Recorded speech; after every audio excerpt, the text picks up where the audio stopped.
초막절을 왜 지키냐면요. 성경에 크게 두 가지 이유 말하고 있습니다. 레위기 23장 43절 44절에 보면 광야에서 내가 초막에 거하였다. 장막에 거하였다. 무슨 말입니까? 하나님께서 구원하신 후에 장막에 머무르게 하셨다. 잘 보세요. 애굽에 더 좋은 집이 있었어요. 근데 구원하셨어요. 말하자면 세례의 의미를 가진 홍해까지 건너게 하셨어요. 세례까지 받았습니다. 어린 양의 피, 세례, 피와 물. 그런데 어떻게 한다고요? 완전한 안식에 들어가기 전에는 어디가 한다고요? 장막에 간다고요. 그 기념하라. 이 땅에 사는 자들아 너희가 항상 세례 받았다고 끝이 아니라 항상 어디가 한다고요? 장막에 간다. 근데 장막에 갈 때 위험하냐 안 위험하냐? 엄청 위험하다. 광야 같습니다. 어떻게 살 것이냐? 물도 없다. 먹을 양식도 없다. 세상에서는 믿는다고 나온 게 없을 것이고 오히려 없어질 것이다. 믿기 때문에 오히려 기본적으로 의식주에 필요한 것들을 주지 않고 없어질 것이다. 그러나 내가 눈에 보이지 않는 데서부터 양식을 끌어오고 물을 솟아내서 먹이고 너희를 지켜준다. 이거 없어질까 걱정하지 마라. 왜 옷 가절로 집으로 들어가지 말았는지 아시겠죠? 자, 환난 때 유대에 있는 자들은 산으로 도망할지니 집안에 있는 옷가지로 들어가지도 말고 저기 있는 데 들어가지 말라고. 없다고 죽을까요? 아니요. 하나님 다 채워줍니다. 네, 광야처럼. 두 번째, 안식에 들어갔더니 뭐가 있냐? 아이고 풍부한 것들이 너무 많아요. 먹을 것도 많고 내가 짓지 않은 집도 있고 파지 않은 샘도 있고 그렇죠? 자, 그런데 하나님이 더 복 줘가지고 예초보다 더 많은 걸 거뒀어요. 광야에서는 죽지 않게 하나님이 채워주신 거고 가난에 들어가니까 넘쳐났어요. 넘친 것들하고 하나님께 바치라고. 네, 감사로 하나님께 바치라고. 자, 구원과 안식에서 나온 열매를 하나님께 바치라고요. 요게 초막절의 의미라고 신명기 16장에 보면 수장절 그리 이름이 다릅니다. 왜 초막절 장막절 하냐? 이거는 광야를 생각하는 게 아니고 수장절이라고 부르죠. 이거는 곡식을 거두었다는 뜻입니다. 이 두 가지가 같이 있습니다. 구원받으면서 어디까지요? 거둠까지. 아시겠죠? 구원받으면서 복받음까지. 구원받으면서 안식까지. 구원받으면서 안식을 얻은 네가 하나님께 열매를 드리기까지. 여기까지 보세요. 구원받아 내가 안식을 얻었는데 안식을 얻은 내가 하나님께 다시 뭘 드려요? 열매를 거둔 것을 하나님께 드리기까지. 요까지가 초막절입니다. 자, 요거 생각하시고 들으십시오. 자, 민수기 29장에 보면 하나님께서 초막절의 규례를 자세하게 가르쳐 줍니다. 참 재밌죠. 레위기도 아니고 출애굽기도 아니고 출애굽기에서 처음 이 절기들 이야기하고 있는데요. 그 레위기는 이거를 상세히 말씀하는데 그 절차에 대해서는 민수기가 오히려 가장 정확하게 말해줍니다. 민수기. 광야에서 있었던 일 아니겠습니까? 광야에서 이게 시작된 겁니다. 시작됐죠. 어디서부터예요? 광야에서부터. 자, 성회로 모이고 노동하지 말고 이래 동안 지키라. 이게 뭐예요? 초막절입니다. 장막절이라고 하죠. 그런데 어느 절기보다 기쁨으로 지켜라. 울 일은 그 앞에까지는 나팔절 속죄일까지 우는 일이 있습니다. 환난이 거기까지 있습니다. 자, 아시겠죠? 환난은 이 앞에까지입니다. 나팔 불고 환난 다 끝납니다. 여러분 서만학교에 보면 이런 말씀이 있어요. 서만학교회는 하나님 앞에 칭찬만 드린 교회예요. 빌라델피아 교회하고. 근데 서만학교회 말하면 하나님께서 죽도록 충성하라 그럽니다. 이 거룩한 교회, 책망하는 교회를 마지막 한마디 더 하십니다. 죽도록 충성하라. 내가 너희 중에서 몇 사람을 옥에 가두게 할 것이다. 환난과 핍박을 할 건데 10일 동안 이렇게 나옵니다. 10일 동안. 나팔절부터 속죄일까지입니다. 속죄일에 원수를 완전히 갚고요. 구원받는 문이 끝나죠. 속죄일까지가 회개할 수 있는 기간입니다. 즉 다르게 말하면 악한 영들이 적그리스도와 역사할 수 있는 기간이 속죄일까지입니다. 그 다음부터는요 하나님이 때려치는 절기입니다. 아시겠죠? 그래서 10일이라는 말도 아주 잘 기억해야 될 필요가 있습니다. 언젠가 이 적그리스도가 마지막 발악을 하는 10일 그때가 있을 겁니다. 자, 이때 우리 초막절이 그 다음에 있는데요. 이 초막절에 여러 가지 조건이 뭐라고요? 성회로 모이라, 안식하라, 일하지 마라, 이래 동안 지켜라. 그리고 초막절은 이 모든 환난과 시험의 때가 지났으니 즐거워하라. 자, 그런다 했습니다. 자, 그런데 이 세 가지 혹은 네 가지를 절대 어기면 안 됩니다. 그 다음에 우리가 오늘 본 말씀을 다 일일이 볼 수 없지만 여러분 보시면 특징이 하나 있어요. 재물이 엄청나게 많습니다. 엄청나게 많고 이걸 똑같은 소리를 계속 반복합니다. 그렇죠? 그러니까 뭐만 다르냐면 송아지만 14마리, 13마리, 12마리 다르고 나머지는 똑같습니다. 그렇죠? 소가 적어짐에 따라 거기 들어가는 기름의 양이 좀 적어집니다. 그 비율은 일정합니다. 그러니까 중간에 보면 어떻게 되냐면 그 규례대로 드릴 것이요. 21절 같은 그 소재와 전제는 수송아지와 순양과 어린 양의 수요를 따라서 규례대로 할 것이며 이거 계속 반복되죠. 한 번 말해주면 됩니다. 이렇게 하면 되죠. 7일 동안 첫날에 수송아지 14마리 그거 몇 마리 한 다음에 수송아지는 일주일 동안 하루씩 하루가 지날수록 하루 한 마리씩 빼면 된다. 그리고 그 전제, 붓는 기름, 가루 이런 거는 그 비율에 따라서 드리면 된다. 이러면 한 두세 절이면 끝날 거를 똑같은 이야기를 계속 반복하죠. 그죠? 반복은 이유가 있죠. 이렇게 길게 말씀하는 이유가 있어요. 하나님은 그 누구보다 말 허투루 쓰는 분이 아닙니다. 꼭 필요하기 때문에 하는 말입니다. 자, 왜 그럴까요? 반복하지 않으면 일주일 동안 제사를 드리는데 사람이 실수의 가능성이 크다는 겁니다. 우리는 그거 아닐 것 같죠? 그런데 그렇게 합니다. 날마다 보고 확인하지 않으면은 제사 지낼 때마다 그날의 본문을 확인하지 않으면 시간이 지나면 여러분 생각해보세요. 일주일 이렇게 매일 번제를 바치는데 이 많은 점을 양도 많은데 만약에 이렇게 정확하게 꼼꼼하게 기록이 안 됐으면 시간이 흐르고 역사가 지나면서 사람들이 신앙이 좀 떨어지면 어떻게 지킬 것 같습니까? 지멋대로하겠죠? 그러면은 원래 말씀 다 잊어버립니다. 아무도 이렇게 지키지 않습니다. 자, 일단 우리의 부족한 기억력과 이 좋지 않은 양심을 하나님께서 아시고 기르셨다고 일단 생각해 볼 수 있습니다. 자, 하여튼 특징은 뭐냐? 수송아지 바치고 그 다음에 뭐 바칩니까? 순양 바치고 또 1년 된 순양은 14마리 바칩니다. 그럼 앞에 순양 2마리는요 잘 큰 것을 생각할 수 있죠. 수송아지나 순양 보통 그래서 3년 되면 다 크다 오죠. 그럼 이것들은 뒤에는 1년이라고 했기 때문에 앞에 것들은 한 3년 정도 된 것들 이렇게 생각할 수 있습니다.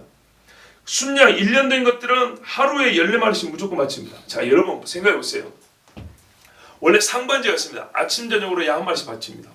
그거 외에 안식일에 바친 게 있고 월삭에 바친 게 있고 봄에 유월절, 무교절, 칠칠절에 바친 제물이 따로 있습니다. 그리고 가을에 나팔절에 요 앞에 속죄일에 그리고 장막절에 바치는 예물이 다 따로 있습니다. 장막절은 양이 이렇게 많습니다. 자, 전부 다 흠이 없어야 돼요. 그러면 여러분 양을 준비하는 단계부터 한번 생각해 보세요. 1년을 계산하려면 어떻게 해요? 양이 태어났을 때부터 확인을 해야 되겠죠. 잘 길러야 되겠죠. 하나님 앞에 1년 내내 제물로 바칠 양을 꼼꼼하게 보는 일을 하루도 쉴 수가 없습니다. 솔직히 말해서. 왜? 매일 양을 드린단 말이에요. 여러분 매일 예배 드리죠? 매일 드리는 예배 하나님 앞에 꼼꼼히 확인해야 됩니다. 이분들은요 1년 앞서서 준비해야 됩니다. 왜? 적어도 그날의 경건이 아니라 1년 된 것을 바쳐야 되니까. 우리보다 훨씬 더 정성이 많이 필요하고요. 이 제물 자체가 헌신을 보여줍니다. 그러니까 여차하면 게을러지면 제물을 눈먼 것, 상한 것, 병든 것, 저는 것 이렇게 될 수밖에 없겠죠. 하나님 앞에 마음이 요만큼이라도 부자면 당장 제물에서 티가 날 수밖에 없게 돼 있어요.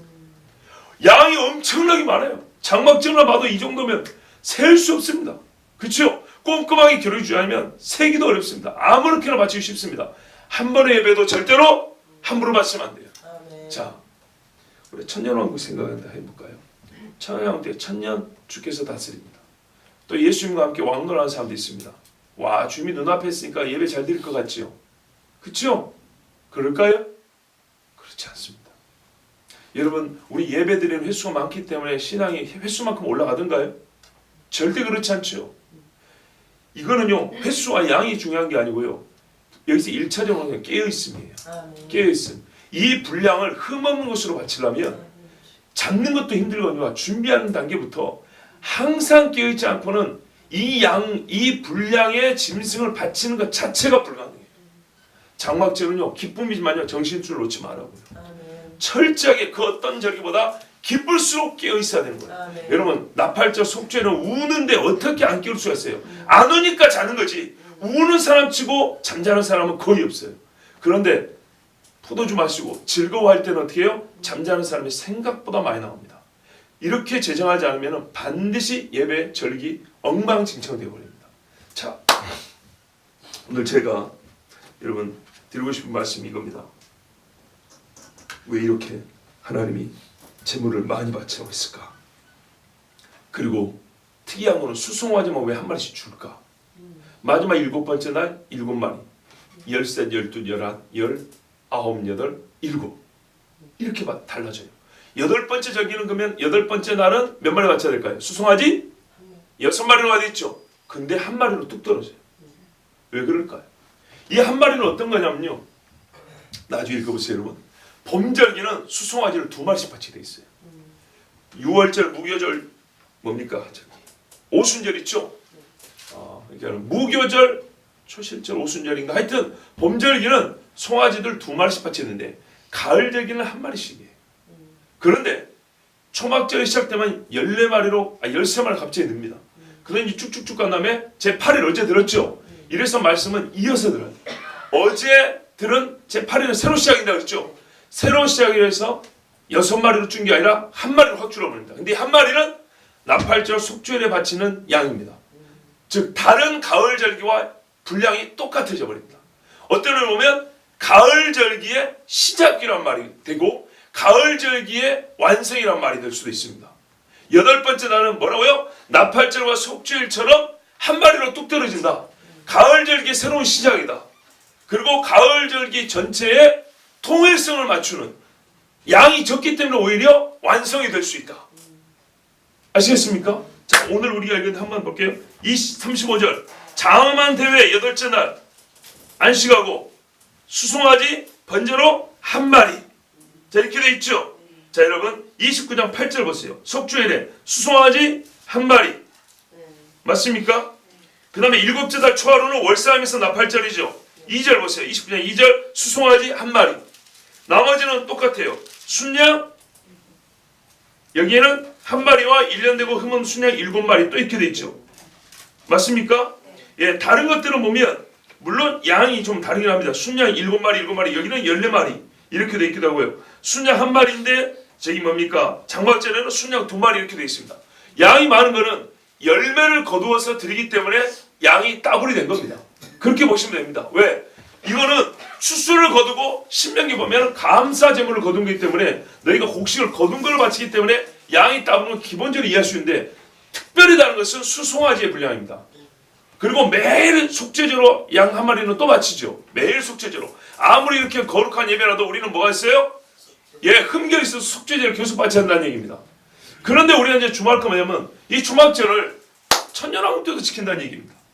천년왕국 때도 지키는데 이렇게 지키려면 어떻게 되죠?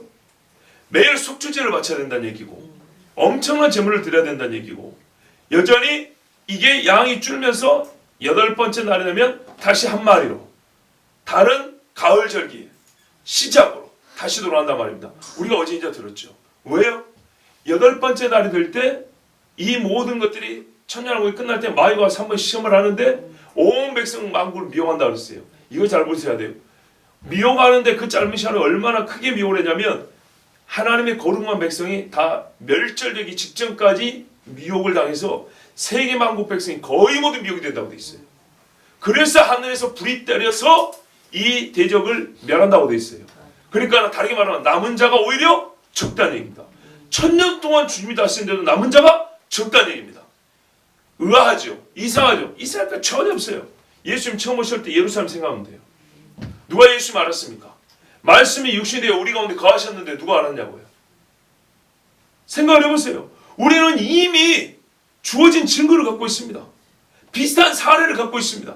예수님이 이 땅에 직접 왔어요. 그때 누가 믿었던가요?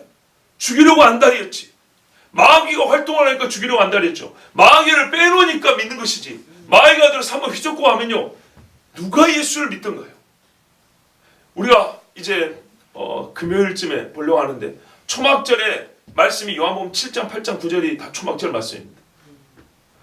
세 장이 예수님의 공생 중에 초막절기에 있었던 어느 해 초막절기에 있었던 사건을 얘기해 주는데 이것도 놀라운 겁니다. 어느 해 초막절기에 있었던 일을 다른 절기보다 세 장에 걸쳐서 말한다면서 엄청난 많은 분량입니다. 근데 핵심은 뭔지 아십니까? 예수님은 그 절기에 자기 자신을 가장 크게 말하고 장엄하게 드러납니다. 나는 생명수가 왕이다. 나는 세상의 빛이다. 이렇게 외칩니다. 나는 율법 그 자체다. 이렇게 말하지만 다 죽이러 갑니다. 예수님이 6월절 마지막에 공생의 3년에 죽임을 당한 거 말고 그 전에 그 중간에 가장 죽임을 당할 위험에 크게 놓일 때가 바로 이때입니다. 초막절에 자기를 드러냈을 때. 자, 그러니까 천년왕국 끄트머리에도 마귀와 싸움을 휘젓고 난 다음에 만국 백성이 대부분이 미혹을 당해서 그리스도와 그의 백성을 대적하고 싸운다. 그래서 거의 죽기 일보 직전까지 간다라는 것에서 전혀 이상이 여길 필요가 없습니다. 그리고 다시 시작을 해줘. 뭐요? 나팔 불죠. 가을에 예수 그리스도가 구원을 완수한 일이 한번 다시 시작될 필요가 있다는 얘기입니다. 자, 제가 여러분 궁금한 게 이건데 왜 이렇게 많은 제물을 바치는가? 그리고 왜 수가 주는가? 그리고 8번째 날에는 왜 한 마리만 바치는가? 제가 지금 간단히 말씀드렸습니다. 근데 사실상 이 지금 막 드릴 말씀을요, 어젯밤에 제가 새벽까지 묵상을 해도 이 정도 말을 찾아내지를 못했어요. 사실은 찾아내지를 못했고 저는 또 다른 말씀에 감동이 있어가지고 그걸로 준비했어요. 지금 이 아까 방금까지 드린 말씀은 제가 원고를 쓸 때까지는 제 머릿속에 없었던 말입니다. 그런데 이 짧은 시간 동안에 하나님께서 또 잠을 조금 자고 와서 이제 기도하는 중에 저에게 채워주신 말씀이고 제가 이제 준비한 또 다른 의미의 말씀을 여러분이 증가할 겁니다. 이 수송아지를 다 먹으면 몇 마리냐면 70마리가 됩니다. 70마리는 어떤 의미냐면 랍비드는 이렇게 말합니다. 전 세계 모든 민족을 상징한다 이렇게 말합니다. 왜 그러냐면 신명기 32장 8절을 보면 지극히 높으신 자가 열국의 기업을 주실 때 인종을 분정하실 때 이스라엘 자손의 수요대로 민족들의 경계를 정하셨도다. 여호와의 분깃은 자기 백성이라 야곱은 그 택하신 기업이로다. 이거 번역이 영 못 알아먹게 되는데 무슨 말이냐면 애굽에 들어간 이스라엘 백성의 수가 70명이었죠. 전 세계 모든 민족을 종류를 나눠보면 인종이라고 되어 있잖아요. 민족을 나눠보면 하나님이 흩었잖아요. 70민족이라는 거예요. 엄밀히 뿌리는 70이라는 거예요. 근데 왜 그러냐? 여호와의 기업은 야곱이로다. 무슨 말이냐면 그 70민족을 이스라엘의 대표로 하나님이 취하였다 이런 말입니다. 아시겠죠? 그러니까 그 70민족에 이스라엘 사람 한 명씩 이렇게 해서 마치 11조 같듯이 이스라엘의 그들을 대표하여 나의 백성이 되었다 이런 말입니다. 그러면 이스라엘 70명이 그 70민족에서 복음을 전해야 되겠죠? 왜? 제사장 나라로 불렀으니까. 자, 이런 뜻이라는 얘기입니다. 그래서 그걸 상징하기 위해서 70마리 수송아지를 바치겠다. 근데 말이 틀리지 않습니다. 왜? 초막절이죠. 아까 신명기 16장에 수장절이라고 부른다 그랬죠. 수장절은 열매를 모아다가 곡식간에 저장한다는 얘기입니다. 하나님께 이렇게 거두었습니다 하고 바치는 겁니다. 복음은 유대인으로부터 시작합니다. 맞습니까? 그러니 이 말이 틀리지는 않다고 봅니다. 자, 그런데 그리고 또 항상 거룩하다 할지라도 우린 죄가 있기 때문에 속죄제가 필요한 것도 사실입니다. 주여. 자, 유독 이 많은 양들, 수송아지와 많은 제물이 왜 필요한가? 왜 8번째 날에는 또 6마리 아니라 1마리인가에 대하여 사실 제가 이 설교를 준비할 때까지만 해도 저는 양심이 이렇게 써놨어요. 대답을 하자면 나도 자세한 이유를 알지 못합니다. 이렇게 써놨어요. 그런데 아까 말씀드린 그 감동을 하나님 주셔가지고 부족하지만 그 정도로 말씀을 드립니다. 추가적으로 하나님 볼 게 뭐냐면 예수님께서 정말 오늘 깜짝 놀랄 말씀인데 1000년 동안 예수님이 다스리는 나라죠. 왕으로 다스리죠. 그래서 킹덤 왕국이라는 겁니다. 왕국이란 말에 너무 알레르기 반응 갖지 마시고요. 자, 왕국에서 제사장으로 그것도 왕과 제사장으로 겸직으로 부르셨다는 사실에 착안하여 우리는 이렇게 많은 제물을 바치는 규례가 자세하게 기록된 이유를 찾을 수 있습니다. 자, 무슨 말이냐면 이 본문에서 우리가 두 가지 볼 것은 왜 수송아지는 양이 주냐, 그리고 8번째는 한 마리냐. 그걸 아까 짧게 말씀드렸는데 그 전에 왜 이렇게 기본적으로 많냐, 그리고 그 말인데 이렇게 반복 안 해도 될 것 같은데 다 알겠는데 왜 7번씩이나 하나님이 반복하냐. 수송아지만 한 마리 줄였다고 나머지는 다 똑같지 않습니까? 그러면 반복할 필요한데 왜 반복하냐. 이것이 뭐냐면 제사장이 제사할 때 반드시 이렇게 해야 되죠. 우리가 절기는 하나의 예행 연습이라는 것도 알아야 됩니다. 우리가 이미 이 천년왕국을 가리킨다는 것을 알았기 때문에 그때에도 우리가 어떻게 해요? 이렇게 하나님 앞에 예물 드릴 것을 주님께서 가르쳐 주시려고 이 규례를 자세히 주셨다. 근데 여기가 끝나면 안 되고 뭐냐면 이걸 누가 하냐? 제사장이 하는 거예요. 제사장이. 그럼 어떤 제사장이 할까요? 어떤 제사장이죠? 바로 이 점을 우리가 좀 더 묵상해 볼 필요가 있다 이 말입니다. 요한계시록 1장 5절에 보시면 또 충성된 증인으로 죽은 자들 가운데서 보세요. 충성된 증인으로 죽은 자들 가운데서 순교자들입니다. 먼저 나시고 땅의 임금들의 머리가 되신 예수 그리스도, 물론 예수님 이야기하지만 은혜와 평강이 내게 있기를 원하노라. 우리를 살아서 그의 피로 우리 죄에서 우리를 해방하시고, 자 이게 뭡니까? 속죄로 먼저 받아야 됩니다. 그 다음에 그 아버지 하나님을 위하여 우리를 나라와 제사장으로 삼으신 그에게 영광의 능력이 세세토록 있기를 원하노라. 아멘. 자 여기 보면 우리를 죄에서 해방한 다음에 뭐 삼으셨대요? 나라와 제사장인데 여기서 나라는 번역이 잘못된 거예요. 원래는 kings 이렇게 됩니다. 왕과 제사장입니다. 왕과 제사장을 삼았다. 속죄받은 사람들을 왕과 제사장으로 삼았다 했습니다. 그 하나님을 위하여. 이게 놀랍습니다. 하나님을 위하여는 그냥 상징적인 말이 아니고 진짜 섬기기 위한 겁니다. 우리는 처음 갔으면 즐기기만 한다고 생각하죠. 즐기기만 하는 것이 아니고 속죄받은 사람들이 할 일이 있대요. 왕 역할을 해야 되고 제사장 역할을 해야 된대요. 어디서 할까요? 이 땅입니다. 이 땅. 자, 계시록 5장에도 보면 더 분명한 예언이 기록되어 있는데 뭐라고 되어 있냐면 그 인봉된 책이 있지 않습니까? 이걸 아무도 못 떼는데 유다 지파의 사자가 와서 뗍니다. 예적부터 죽임을 당한 것 같더라. 우리를 위하여 이 땅 오시기 전부터 하나님 앞에서는 죽은 양과 다름없는 예수께서 떼셨는데, 그래서 새 노래를 부릅니다. 새 노래를 노래하여 가로되 책을 가지시고 그 인봉을 떼기 합당하시도다. 일찍 죽임을 당하사 각 족속과 방언과 백성과 나라 가운데서 사람들을 피로 사서, 똑같은 말이죠. 아까 죄에서 해방한다 말이야. 피로 사서 하나님께 드리시고 저희로 구원받은 저희로 우리 하나님 앞에서 나라와 제사장을 삼으셨으니 저희가 땅에서 왕노를 하리로다. 땅에서 왕노를 하는데 뭐와 뭐를 삼았다고요? 왕만 삼은 게 아니라 제사장으로 삼았대요. 자, 땅에서 왕노를 하는데 필수적으로 주어져야 될 지위와 직함이 뭐냐면 왕이며 제사장인데요. 거의 멜기세덱이 되어야 되는 겁니다. 왕 제사장. 또한 예수님이 이 땅에 때 왕이며 제사장입니다. 맞습니까? 근데 예수의 피로 죄사함을 받은 자가 하나님을 위하여 하나님 앞에서 옛적의 아론과 같이 제사장, 그보다 더 뛰어난 멜기세덱과 같이 왕적 권위를 가진 제사장으로서 우리를 그렇게 만드신다는 겁니다. 여러분 이거 기본적으로 한 얘기 아니고요. 진짜로 문자 그대로입니다. 이 점에 대해서 생각했다고. 나라와 제사장을 그냥 듣기 좋은 소리만 생각했어요. 근데 그게 아니고 이 땅에서 분명히 말했어요. 천년 동안 왕노라는 자들 있죠. 요한계시록 20장에 있잖아요.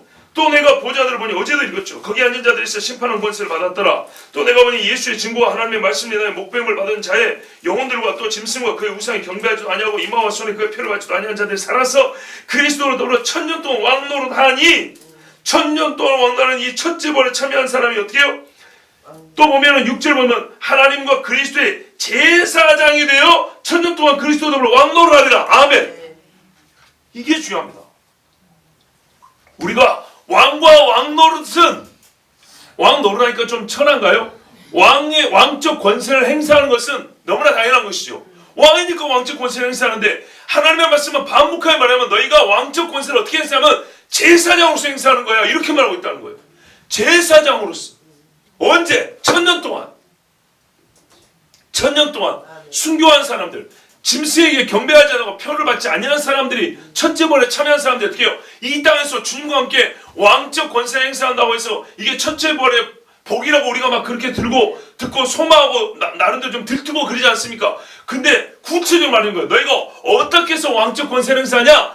제사장 사역을 하면서. 이게 놀고 먹는 게 아니에요. 높은 자리에 앉아가지고 이리 와봐 이런 게 아니고 누구보다 앞선 제사장 역할을 하는 것이 주님이 허락한 천년 동안의 왕노릇이라는 거예요.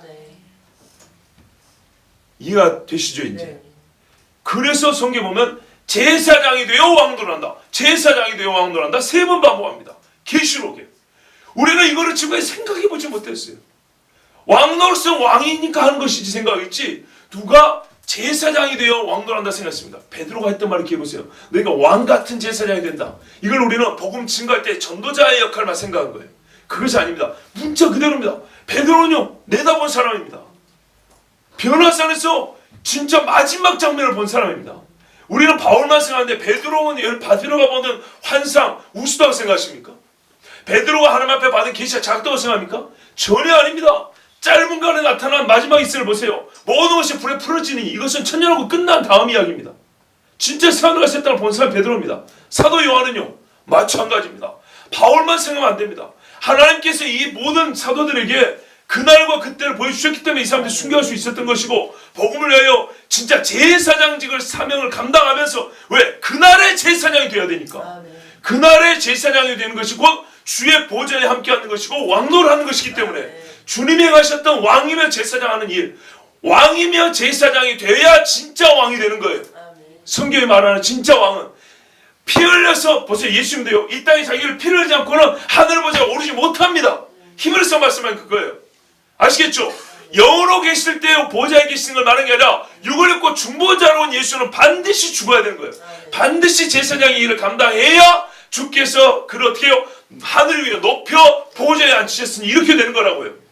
그러면 이 땅에서 그리스도와 함께 죽고 피 흘림을 당한 사람들, 완전히 주님 앞에 헌신한 진짜 참으로 살아있는 제사장의 역할을 감당한 사람들을 주께서 어떻게 해요? 그날에 제사장이 되어 왕의 직무를, 제사장의 직무를 감당함으로 왕의 권세를 행사하게 하는 것, 이것이 주님이 원하신 왕권입니다.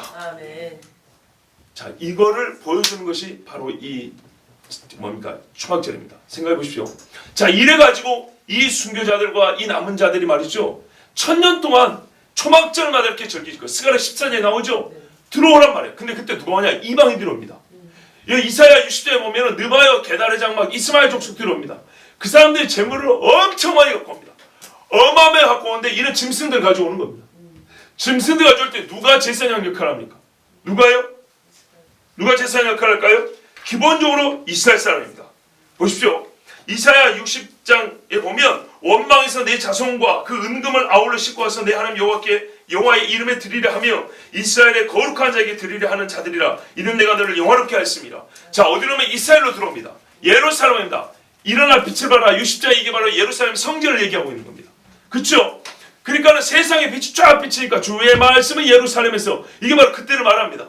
그렇게 되니까 이 천년을 사는 이방 사람들 어떻게 해요? 하나님 앞에 여호와께 말방울에서 성결하면서 딸랑딸랑하면서 재물 들고 옵니다. 예루살렘에 갔더니 일반 가정집 솥단지도 다 거룩한 거예요. 깨끗해가지고 왜? 속죄일이 지났잖아요. 그래가지고 하나님 앞에 재물 드는데 이 재물을 바칠 제사장이 필요한 거예요. 아무 제사장이나요? DNA 조사학과 레위 그렇게 세우는 게 아닙니다. 그때 주께서 약속한 이 왕노를 하는 사람들이 거룩한 세마포옷을 입고 이때 천년의 제사장직을 감당하는 겁니다.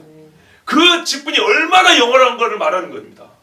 제사장 직분을 우습게 생각하는데 성경에서 제사장이 되라고 했다는 것은 네가 왕이 되라는 말과 사실상 똑같은 의미라는 겁니다.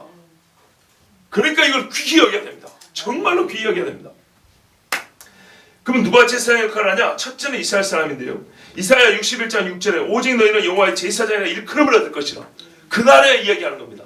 그때 이방인들이 와서 이스라엘 사람들 보고 너희가 여호와의 제사장이라 일컬을 것이다. 사람들이 너희를 우리 하나님의 봉사자라 할 것이며 너희가 열방의 제물을 먹으면 그들의 영광을 얻어 자랑할 것이며, 이거 그거거든요. 자, 왜 제사장의 역할을 감당하면서 왕권을 행사하냐? 이게 제사장의 역권의 특권이 뭔지 압니까? 하나님께 바치는 것을 같이 먹는 거예요. 왕에게 바치는 제물을 내가 같이 먹는 거라고요. 이게 제사장이 받는 특권이고 하나님 주신 복입니다. 그렇죠? 맞습니까? 이게 구약에서 계속 보여주는 겁니다. 하나님께 바친 제물의 일부를 먹는 거예요. 예를 들면 하나님께 11조 바치면 그 중에 10분의 1을 제사장이 먹어요. 모든 고기들 중에 제일 먹기 좋은 것들은 제사장이 먹어요. 안 그래도 하나님이 좋은 것 중에 나답과 아비는 너무 서둘렀죠. 하나님께 바친 걸 빼먹었죠. 그러니까 어떻게 해요? 그 직무, 그 영광스러운 직무를 파시켜버린 거예요. 잘 보세요. 이 제사의 직무를 감당하는 것은 그냥 봉사하는 게 아니에요. 하나님의 영광을 나누자는 말이에요. 그래서 왕노를 한다는 거예요. 모든 좋은 것, 모든 영광스러운 것, 하나님께 드린 것을 하나님이 내가 너와 함께 나누노라 하는 게 제사장이에요. 그러니까 왕이 받는 걸 나누니까 왕노릇 한다는 거고 왕의 영광을 나눈다는 겁니다. 그렇게 이해가 되시는 거예요. 그냥 머리에 멸루관만 씌운다고 왕이 아닌 거예요.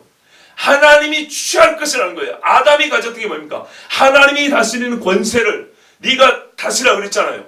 왕권을 알아준 겁니다. 그런데 뭐예요? 가장 거룩한 거 지키라고 했다고요. 신학적으로 뭐라 합니까? 에덴 동산의 중심으로는 지성소라고 말하는 겁니다. 이 지성소를 지켜라. 모든 피조물이 가장 거룩한 것을 더럽히지 못하게 하고 하나님 앞에 예배하고 경배하게 만들어라. 그러면 네가 그와 동시에 누린 거 뭐냐면 왕권이에요. 근데 더럽히니까 어떻게 해요? 왕권을 하나님께서 뺏어버린 겁니다. 66장 계시록 이사야 66장 20절 21절에 나 여호와 말하노라 이스라엘 자손이 예물을 깨끗한 그릇에 담아 여호와의 집에 드림같이 그들이 이거 뭐냐면 이스라엘이 이제 돌아오는 이야기인데요. 드림같이 그들이 너희 모든 형제를 열방에서 나의 성산 예루살렘으로 말과 수레와 교자와 노새와 약대에 태우다가 여호와께 예물로 드릴 것이요.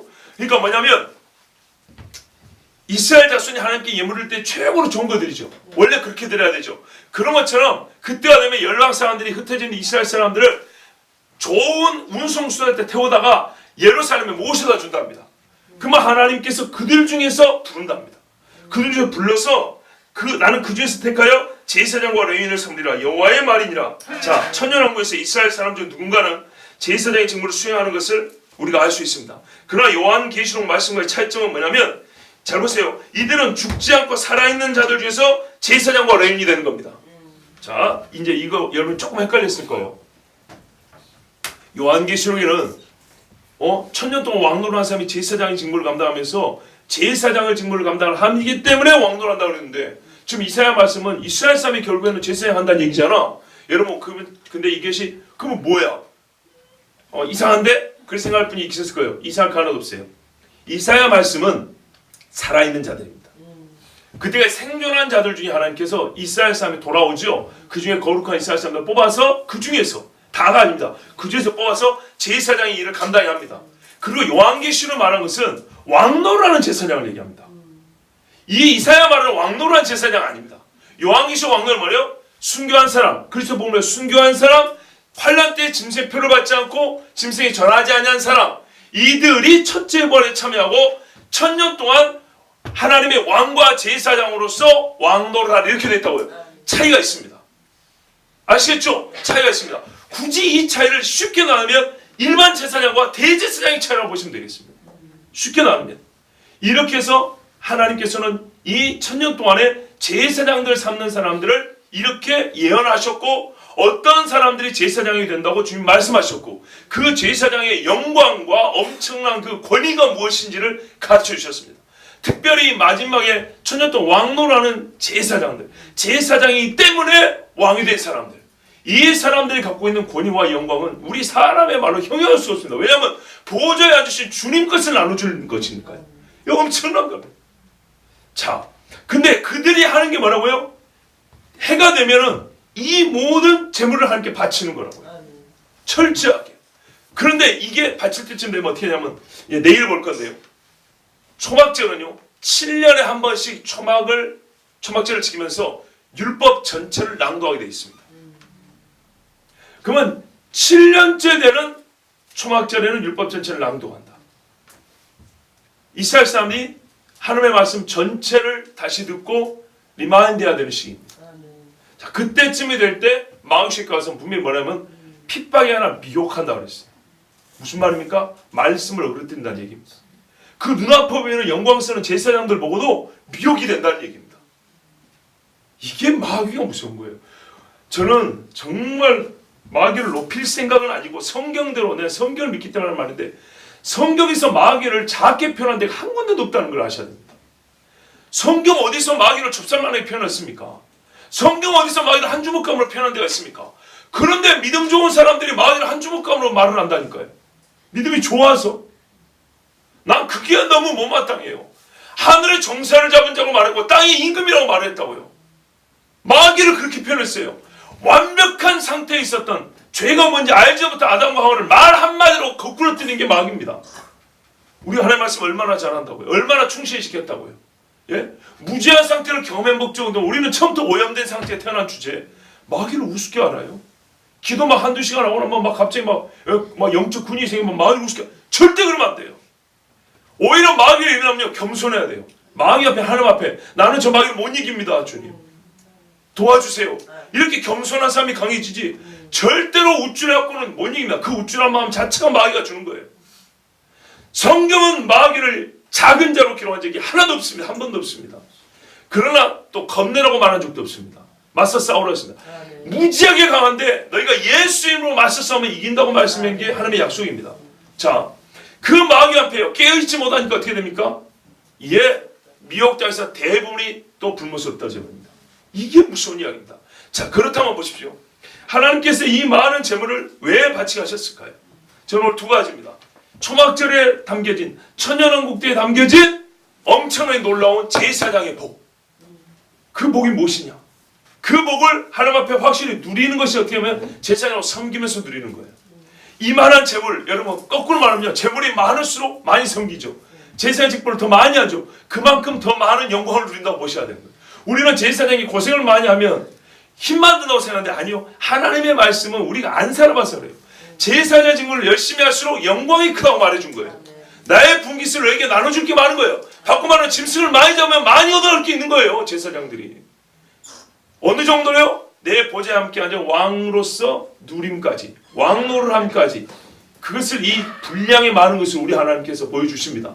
또 하나는 그 분량이 많은데 뒤에 가서 왜 8번째 날에는 다시 한 마리로 처음에 가을 절기와 똑같이 돌아가냐? 예, 어제 들은 말씀 그대로요.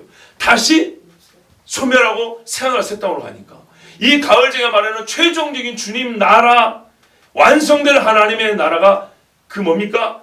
나팔절에 다시 경고하며 심판하며 속죄를 심판하며 그래서 짧지만은 단방이지만은 짧게 압축돼서 다시 새로워지니까 리뉴 새로워지니까 처음과 같이 모든 가을 절기와 같이 수송아지 한마디로 다시 시작. 그래서 완전한 나라로 더 이상 이제 많이 바칠 필요가 없는 그 나라로 인도하신 것이라. 저는 사실 이 말씀을 단 하루 동안 아니 시간으로 말하면 하루가 아니라 불과 몇 시간 묵상한 것 때문에 더 깊은 말씀도 있을 거라고 생각합니다. 근데 일단 여기까지 여러분 오늘 때를 따라 날마다 주신 양식으로 오늘 여러분이 주시는 양식의 분량은 여기까지입니다. 하나님께 저에게 여기까지 분량을 주셨습니다. 받을 만한 분들은 받으시고 소망을 가질 분들은 소망을 가지시고 혹시 좀 부족하다 생각하시는 분들은 더욱 연구하십시오. 분명 숫자에도 의미가 있을 겁니다. 왜 13마리부터니까? 그것은 하나님 저에게 아직 가르쳐주지 않으셨고 제가 어떤 참고도 본 적이 없습니다. 여러분 그것은 각자 묵상하시고 나중에 혹시 감동이 되시면 저한테도 좀 가르쳐 주십시오. 분명한 사실 초막절에 천년왕국 때 우리 하나님께서 절기를 받으시는데 그때를 위하여서도 주신 말씀이라는 것 여러분 깊이 새기시고 또 그날을 정말 제사장으로서 거룩한 제자에서 왕노릇하는 이 소망을 가지고 이 절기를 주님 앞에 지키시기 바랍니다. 기도하겠습니다.